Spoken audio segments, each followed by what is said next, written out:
로마서 1장 16절 17절 말씀을 봉독합니다. 내가 복음을 부끄러워하지 아니하노니 이 복음은 모든 믿는 자에게 구원을 주시는 하나님의 능력이 됨이라. 먼저는 유대인에게요 그리고 헬라인에게로다. 복음에는 하나님의 의가 나타나서 믿음으로 믿음에 이르게 하나니 기록된 바 오직 의인은 믿음으로 말미암아 살리라 함과 같으니라. 아멘. 오늘 본문은 이렇게 시작됩니다. 내가 복음을 부끄러워하지 아니하노니. 바울이 왜 복음을 부끄럽지 않다고 했을까요? 누군가가 기독교인들이 붙들고 있는 이 복음을 부끄러운 것이라 여겼고 그 말에 상당히 많은 기독교인들이 주눅이 들고 복음을 부끄러워하는 일들이 있었기 때문입니다. 복음을 부끄러워하지 않는다. 내가 복음을 부끄러워하지 아니하노니 이기도 하지만 더 친숙하게 번역하면 나는 복음이 부끄럽지 않다가 됩니다. 누군가는 부끄러워하고 또 다른 누군가는 조롱하기도 하는 복음이 부끄럽지 않다면 그것은 단순히 부끄러움을 참는다는 의미가 아니라 자랑스럽게 여긴다는 것이 됩니다. 당시 복음은 많은 사람들에게 조롱거리였습니다. 유대인은 유대인이라서 헬라인은 헬라인이라서 복음이 필요하지 않았습니다. 특히 바울 같은 부류는 더더욱 그랬습니다. 바울은 가진 게 많았습니다. 유대 사회에서 바리새인이었습니다. 바리새인은 누구보다 율법을 중히 여기고 익숙히 배워온 사람들입니다. 그들에게 예수님의 말씀은 쓸모가 없는 것이었습니다. 굳이 필요하지도 않았습니다. 바울은 또 로마 제국 안에서 엄연한 시민권자였습니다. 로마에서 시민권자는 특권층입니다. 이것만으로도 로마에서는 사실상 모든 것이 가능했습니다. 복음 이런 거는 우스웠습니다. 더 이상의 신분 상승이 필요하지 않은 위치이기 때문입니다. 바울은 공부도 많이 했고 아는 것도 많았습니다. 누구와 이야기해도 꿀릴 게 없는 사람입니다. 이 정도면 무언가를 더 필요로 할 이유가 없습니다. 그런데 이런 바울이 자신의 모든 것을 다 내려놓으면서 붙잡은 것이 복음입니다. 결혼도 하지 않고 자신의 권리들은 다 내려놓으면서 직접 가르침 받지 못했던 복음을 기어이 받아들이고 또 전하러 다닌다는 것은 그에게 있어서 복음이 얼마나 중요한지를 잘 알 수 있게 하는 부분입니다. 다른 사람들에게는 중요하지도 않고 때로는 업신여김 받는 복음이 바울에게는 전부였던 것입니다. 지금 이 시대에도 좋은 학교 나오고 집안 좋고 마음만 먹으면 출세 가도를 달릴 수 있는 사람이 그렇게 자신에게 뻔히 예정되어 있는 길을 가지 않고 성경책 한 권 들고 다니면서 전도만 하고 있다면 사람들이 뭐라고 하겠습니까? 그 집안 식구들은 또 뭐라고 하겠습니까? 저는 실제로 그런 분들을 본 적이 있는데 좋은 평을 듣기보다는 현명하지 못한 처사라고 평가되는 경우가 대부분이었습니다. 아무나 들어갈 수 없는 그런 대학에 그것도 의대를 나온 분이 병원을 잘 하고 있다가 나이 40을 넘겨서 신대원에 들어오는 것을 보았습니다.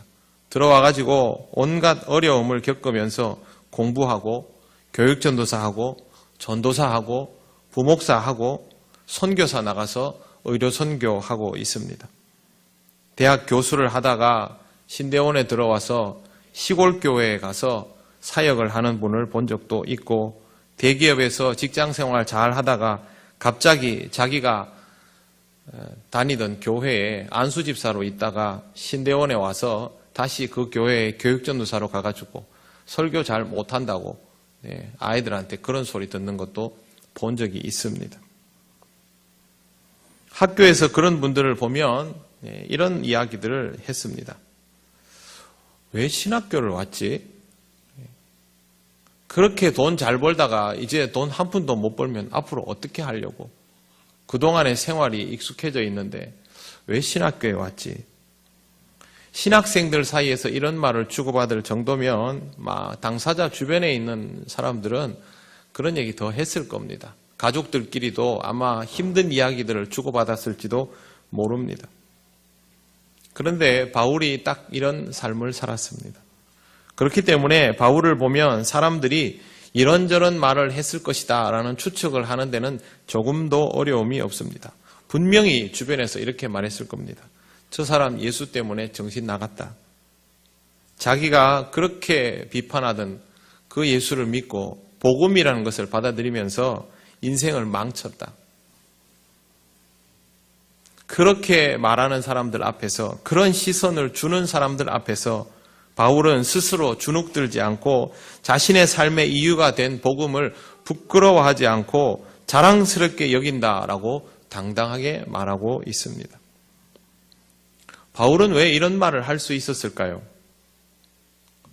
다른 거 아닙니다. 복음은 자신의 인생을 망친 것이 아니라 자신의 진짜 인생을 찾아주었기 때문에, 복음은 바울을 구원해 주었기 때문에, 율법을 부여잡고도 알지 못했던 자기의 진짜 모습이 복음을 만나면서 회복되었기 때문에, 그래서 바울은 복음을 부끄러워할 이유가 전혀 없었던 것입니다. 사람들이 뭐라고 말해도 복음은 전혀 부끄럽지 않은 것, 오히려 자랑스러운 것입니다. 바울이 모든 것을 버리고 선택해도 후회하지 않을 만큼 자랑스러운 것, 이게 바로 복음입니다. 가장 먼저 우리는 복음이 내 인생에서 가장 자랑스러운 것임을 재발견해야 합니다. 신앙은 여기에서부터 회복이 됩니다. 어느 날부터 내 신앙이 애매모호해져 가고 있다면 그건 가장 먼저 내 안에 있는 복음의 가치가 예전만 못해졌다라고 보아도 틀림이 없습니다. 다른 이유가 있지 않을까? 그렇지 않습니다. 결국 우리 안에 있는 복음의 가치가 우리의 삶을 바꾸어 놓았기 때문에 우리의 삶의 신앙적 위력이 떨어진다면, 그건 소급해 들어가면 결국 내 안에 복음이 여전히 유효한가라는 질문으로 귀결되게 되어 있습니다. 복음이 처음 구원받을 때처럼 소중하지 않은 것이죠. 복음의 가치를 잃어버리면 신앙도 녹아져 버립니다. 그러니 복음이 나에게 자랑스러운 것이다 라는 기억부터 회복을 하시기를 바랍니다. 복음이 자랑스러운 이유, 성경에 있는 그대로 모두에게 구원을 주시는 하나님의 능력이기 때문입니다. 이 복음은 모든 믿는 자에게 구원을 주시는 하나님의 능력이 됨이라. 먼저는 유대인에게요, 그리고 헬라인에게로다, 그리고 다른 민족에게로다. 그렇게 나가죠. 세상 모든 사람에게 구원을 줄 수 있는 이는 없습니다. 어떤 가치도 없습니다. 세상의 모든 것은 유한하여서 누군가가 가지면 다른 누군가에게는 사라져 버립니다. 사람들이 그렇게 좋아하는 돈도, 권력도, 명예도, 부도 전부 그렇습니다. 어느 민족이 구원을 받으면 다른 민족은 압제를 당하는 것이 세상의 논리입니다. 어느 나라가 승리하면 다른 나라는 종속되는 것이 세상의 논리이고, 개인도 마찬가지입니다. 누군가가 그것을 가져버리면 다른 사람에게는 그 기회가 없어져 버립니다. 기회의 사회라고 부르죠. 경쟁 사회. 유한하다는 말입니다. 그러나 복음은 다릅니다. 신분도, 인종도, 혈통도, 시대도, 조건도 다 뛰어넘습니다. 어떤 사람이든 살릴 수 있기 때문에, 누구의 인생도 바꾸어 놓기 때문에 복음은 놀라운 것입니다. 예수 그리스도를 구주로 믿기만 하면 구원을 얻습니다. 우리 중에 누가 먼저 예수를 믿어서 구원을 얻고 나면 다른 사람은 구원 얻을 기회를 잃어버리나, 그게 아니지 않습니까? 나한테 주어진 기회가 다른 사람에게도 있는 것이고, 나한테 주어진 기회가 내 자식에게도 있는 것이고, 바울에게 주어졌던 기회가 지금 우리에게도 유효해서 우리가 구원을 받지 않습니까? 그래서 복음은 세상의 어떤 것과도 비교할 수 없습니다. 나만 행복하게 만드는 것이 아니라 모든 사람을 행복하게 할 수 있는 능력, 그걸 가지고 있으니 바울은 자랑스러울 수밖에 없는 것입니다. 여러분이 가지고 있는 복음은 나누어 주면 사라지는 것이 아닙니다. 복음 이외의 것은 나누어 주면 양이 줄어듭니다. 헌혈을 해도 피를 빼고 나면 줄어듭니다. 회복하는 데 시간이 걸립니다. 그러나 복음은 다릅니다. 그 즉시 오히려 더 충만하여 넘치게 되는 특징이 있습니다. 그렇기 때문에 복음이 제대로 전해지는 현장에서는 생동감이 넘치고 기쁨이 있고 공동체의 변화가 일어나는 역사를 경험하게 됩니다. 구원받는 사람이 한 사람이 있으면 한 사람에서 머물러 있는 법이 없습니다. 여러분, 어느 가정에든 예수 믿는 사람이 하나가 있고요. 그 사람이 예수를 똑바로 믿으면 시간의 경과만 있으면 누군가는 예수를 더 믿게 되어 있습니다. 어느 마을에 예수 믿는 사람이 한 사람만 있고 그 사람이 신앙이 소멸되지 않고 버티기만 하면 시간이 지나면 누군가가 예수를 믿게 되어 있습니다. 이게 특징이죠. 그래서 구원받는 사람들이 생기면 그가 속한 공동체가 바뀌게 되어 있습니다. 가정도 바뀌고 마을도 바뀌고 사회도 바뀝니다. 교회도 당연히 그렇게 해서 만들어진 것이고 교회를 바꾸는 힘도 거기에 있습니다. 중세 시대의 가장 거대한 힘, 교회이죠. 이 교회도 바꿀 수 있는 것입니다.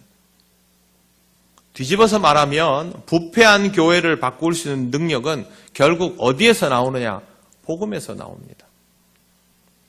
중세시대 교회는 거대했고 못하는 것이 없었고 황제도 무릎 꿇릴 수 있는 능력이었습니다. 그런데 자기 자신은 썩어가고 있었죠. 그리고 썩어가고 있다는 것을 인정하지 않았습니다. 엄청난 힘이 있으니 뭐든 마음대로 할 수 있었고 현실을 바꿀 이유가 조금도 없었던 것입니다. 권력이라는 것은 그런 겁니다. 지금 우리나라가 모든 분야의 개혁을 말하지만 현실적으로 전부 한계에 부딪히는 이유는 권력의 중심에 있는 사람들은 그걸 바꿀 마음이 조금도 없기 때문입니다. 그런데 권력이라는 것은 모두에게 공평하지 않습니다. 모두에게 공평하면 그게 권력이 아니죠. 권력은 공평할 수가 없습니다. 그래서 독식하려는 것이고 누군가가 독식하면 다수가 절망하는 것. 그게 바로 권력의 속성입니다. 이 공평하지 못한 세상에서 권력이 없이 할 수 있는 건 없다라고 사람들은 받아들이고 권력이 하는 것은 의미 없다고 받아들이게 됩니다. 그래서 권력은 개혁할 수 있는 능력이 있지만 개혁을 못하는 겁니다. 마틴 루터가 직면했던 중세 교회의 힘은 제가 지금 설명하는 것 이상이었습니다. 그가 직면한 한계는 말할 수 없이 컸습니다. 그런데 루터는 거기에서 무언가를 했습니다. 일개 사제에 불과한 사람이.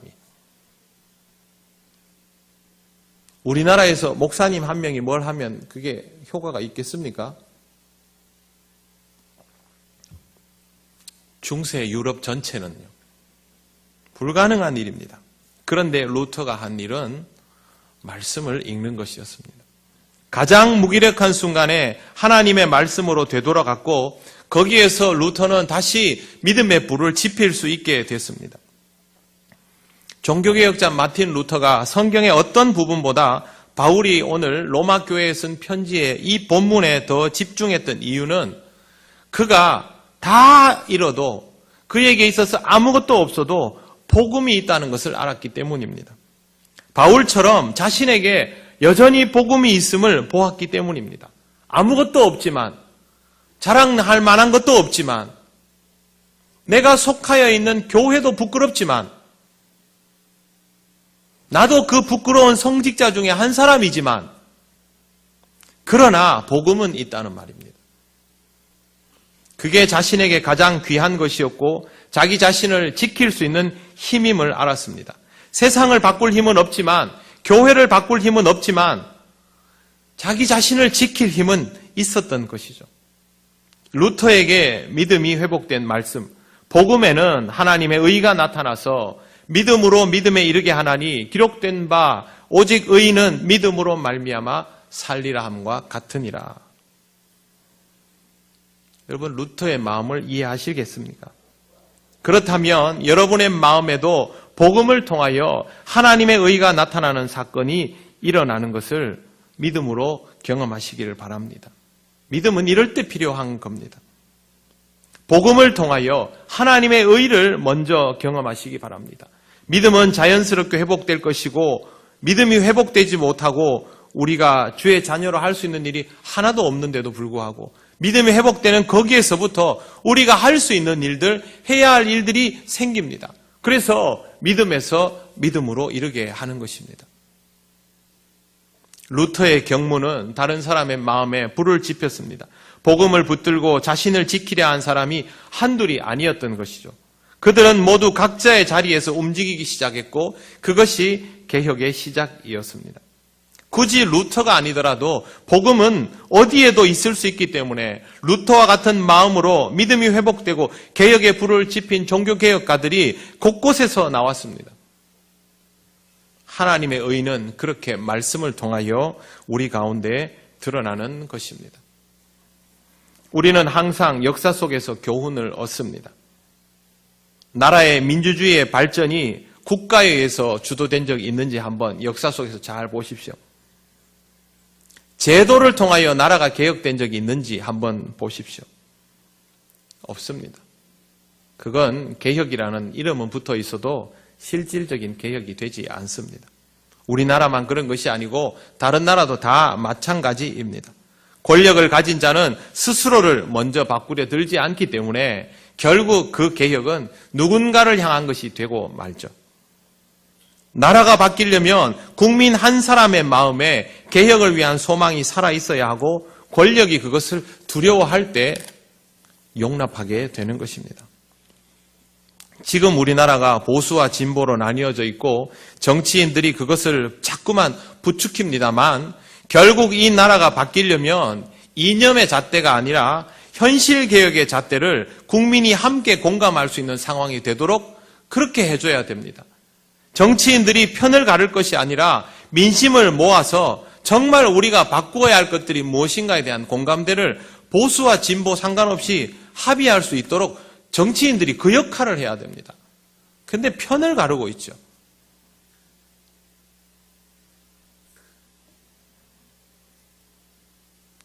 국민의 마음이 모아지면 우리가 상상도 못할 일들이 일어났음을 우리는 여러 번 보았습니다. 그러나 지금 이 상태로는 우리가 할 수 있는 일 하나도 없습니다. 이 나라의 개혁은 지금까지 국민에 의해서 이루어져 왔고 앞으로도 그렇게 될 것입니다. 개혁은 그런 것입니다. 권력을 가진 자가 자기 마음대로 시스템을 바꾸는 것을 역사는 개혁이라고 부르지 않습니다. 밑에서부터 변화가 일어나서 권력을 가진 자가 그 변화를 거부할 수 없게 되는 것, 그게 개혁입니다. 교회도 마찬가지입니다. 교회는 결코 제도로 개혁되지 않습니다. 교회가 바뀌려면 먼저 우리의 마음에 복음이 살아 있어야 합니다. 민주주의에서 백성은 완벽하지 않습니다. 세상의 이치 완벽할 수 없습니다. 그렇기 때문에 이 이치에 대한 믿음도 전부 상대적이고 충돌이 일어나지 않습니까? 근데 복음은 다릅니다. 복음은 그 자체로 완벽합니다. 누구에게나 유효합니다. 누군가의 것을 빼앗는 힘이 아니라 모두를 살리는 힘입니다. 신앙은 복음에게 이런 위력이 있다라는 것을 회복하는 것이죠. 이걸 알아야 우리가 복음으로 먼저 돌아갑니다. 우리가 하려는 개혁을 보십시오. 전부 상대방을 뜯어고치는 것밖에 없죠. 교회도 그렇게 하면 아무것도 바뀌지 않습니다. 먼저 우리가 복음으로 되돌아가야 합니다. 루터가 그렇게 말한 것처럼 오직 말씀으로, 오직 은총으로, 그리고 오직 믿음으로 다시 시작할 수 있어야 합니다. 개혁은 시스템을 바꾸는 것이 아니라 복음을 부끄럽지 않게 여기고 믿음을 가지고 그 복음을 따라 살아가는 중에 이루어지는 현상입니다. 그렇게 하면 신앙이 회복되고 회복된 신앙은 우리의 모든 것을 흐트러졌던 자리에서 올바른 자리로 되돌려 놓게 되고 그러다 보면 개혁되어 있는 것이죠. 최근 우리나라의 대표적 민주화 운동 중에 하나인 부마 민주항쟁이 복원이 되었습니다. 역사학자들은 부마 민주항쟁을 우리 역사의 정치 흐름을 바꾸어 놓은 사건으로 평가하는데 저는 학교 다닐 때 이거 제대로 배워본 적 없습니다. 그렇게 평가받지도 못했었고요. 그런데 역사적으로 굉장히 의미 있다고 합니다. 실질적으로 지금의 우리나라가 일어날 수 있는 근거가 지금의 우리나라의 이 민주주의의 척도가 사실은 이게 출발점이라고 보아야 할 정도입니다. 이런 움직임은 시스템의 개혁이 아닙니다. 그러나 이런 것들 때문에 지금 우리가 바뀌어져 있습니다. 홍콩 시민들이 지금 계속 시위를 합니다. 위험천만의 상황들이 한두 번 발생하는 것이 아니고 이미 수많은 사람들이 피해를 입고 있습니다. 그런데 그 사람들이 누구를 보고 저렇게 하는 줄 아십니까? 우리나라를 보고 저렇게 합니다. 홍콩 시민들의 민주화 운동도 그런 마음으로 하는 겁니다. 그들이 거대한 중국을 상대할 힘이 어디 있습니까? 그러나 그들은 가장 기본적인 권리를 회복하고 싶은 것이죠. 저런 마음이 결국 모든 것을 바꿉니다. 우리의 신앙은 이런 열망보다 더 견고한 믿음 위에 서 있어야 합니다. 바로 복음 때문에, 하나님이 나를 살리셨다는 사실 때문에, 내가 새로운 인생을 살고 있다는 그 이유로 인하여 복음은 그래서 자랑스러운 것이고 복음 때문에 우리의 인생도 자랑스럽고 떳떳한 것입니다. 우리는 세상 사람들과 다르게 살아갑니다. 세상에서는 우리가 승리자가 아닐 수도 있습니다. 이 시대에 복음을 들고 하나님의 계명을 지키고 바보처럼 보일 수 있습니다. 그러나 여러분, 우리 인생은 전혀 부끄럽지 않습니다. 시대 속에서 평가받는 것 상관없습니다. 우리는 하나님의 은혜로 새로운 인생을 사는 사람들입니다. 이 세상이 교회를 저녁상의 반찬거리로 여기는 시대가 되었지만 복음으로 지켜지는 우리는, 복음으로 지켜지는 교회는 분명히 자랑스러운 것입니다. 당당한 것입니다. 그리고 앞으로 부끄럽지 않은 교회, 자랑스러운 교회로 변모해 가야 합니다. 힘이나 숫자나 재력이나 권력이 아닌 복음으로 이 명예를 회복하는 것, 그게 바로 우리가 할 일이고 이것이 바로 종교개혁의 정신입니다. 사랑하는 성도 여러분, 지금 우리가 읽고 있는 것은 다른 어떤 것도 아니고 복음이라는 것을 꼭 기억하시고 먼저 주님의 복된 소식을 여러분의 내면에서 확인하시고 그것이 여러분 안에 여전히 불이 꺼지지 않고 있다면 감사드리고 거기에서부터 여러분 자신을 회복하고 그 복음을 잃어버린 채 다른 것들로 인생을 채워가고 있다면 먼저 복음부터 회복하시기를 바랍니다. 복음이 없으면 개혁도 없습니다. 복음이 없는 모든 개혁의 결과는 세상의 권력이 강제로 했던 개혁과 똑같은 결과에 처해지게 될 것입니다. 바울과 루터에게 가장 자랑스러웠던 것이 복음이었던 것처럼 우리에게 가장 자랑스러운 것이 복음이 될 때 모든 것이 본래의 자리로 돌아가게 될 것을 명심하시기 바랍니다. 하나님은 우리를 사랑하십니다. 그래서 우리를 구원하셨고 하나님 우리를 인정하셔서 여기까지 이르게 하셨고 하나님 우리를 믿으셔서 앞으로도 하나님의 일을 잘 감당하도록 기회를 주실 것입니다. 우리에게 주어진 기회가 다른 사람에게도 주어질 수 있도록 최선을 다하는 삶, 복음 때문에 그렇게 할 수 있는 삶, 그게 바로 우리 안에 일어나는 종교개혁의 역사입니다. 이 위력을 의심하지 마시고 복음에서부터 다시 시작하시기를 바랍니다.